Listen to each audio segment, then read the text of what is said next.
Hey, Paulie. How are we, Dan? A little bit of Yeah, a change good. of scenery on my end. Yeah, I like it.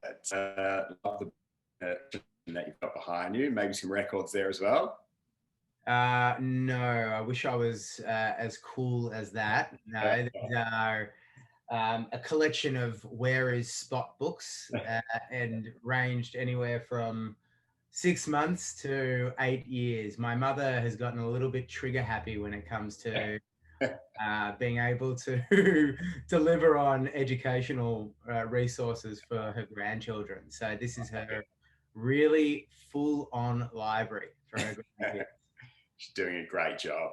Yes, bless her, bless her. So, we thought to bring up the topic today of how to stay committed and disciplined when you're out for dinner socially with family and friends. It's a conversation that comes up a lot with our clients because people are coming into our program, people just general lifestyle plans and eating approaches, and yet sometimes you find yourself having to commit to it when you're out for dinner, a pizza bar, a burger shack, a steakhouse, and the list goes on and on and on.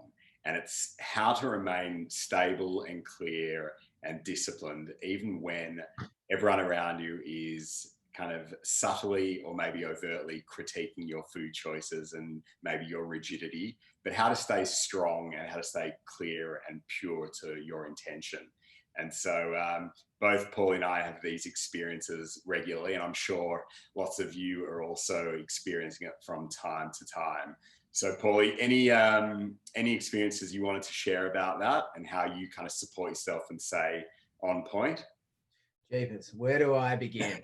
Uh, there's so much to share here. There's so many things that I wish I wouldn't have done in the past, but had done.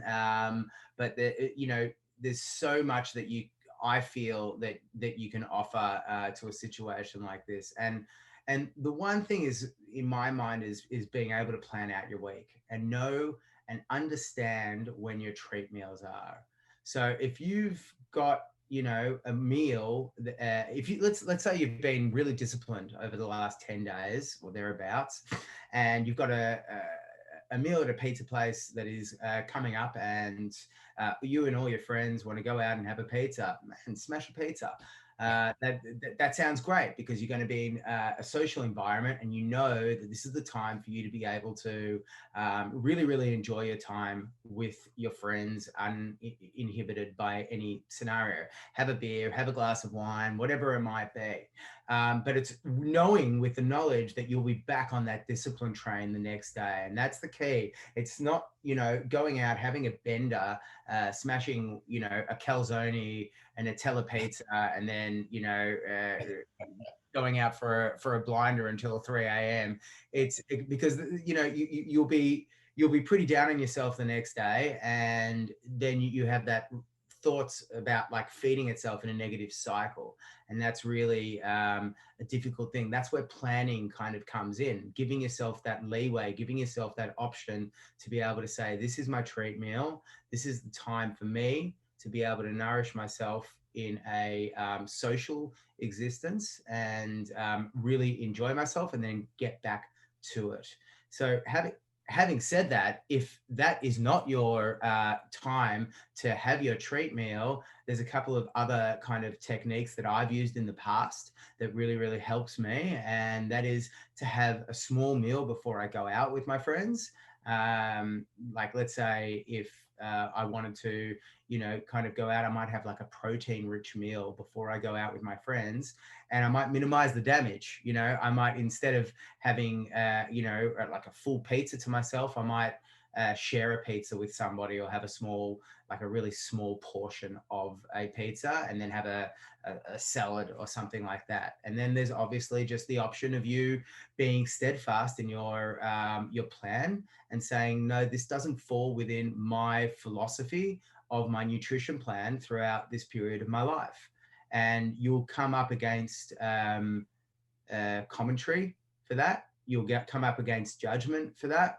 But ultimately, it's about you understanding and knowing where you're at in your health journey, in your health cycle, and having as much confidence or more confidence in that than falling to, the judgment of those around you. Yeah, there were some great points there. And just to kind of follow on that last point, I mean, food brings people together. So it's a beautiful way to connect with people. And so what can be really supportive too is to ultimately just not make a big deal of whatever your choices are.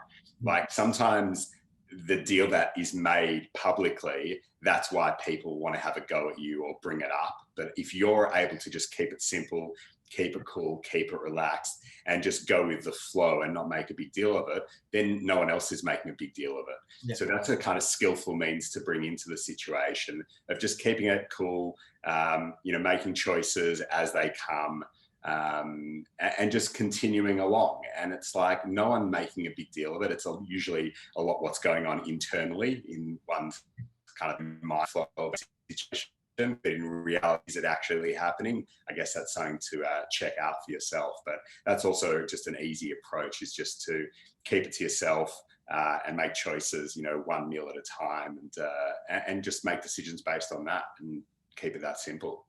Yeah, I like that as well. It's just, not making a song and dance about advertising what it is that you're doing. Just you're confident in who you are.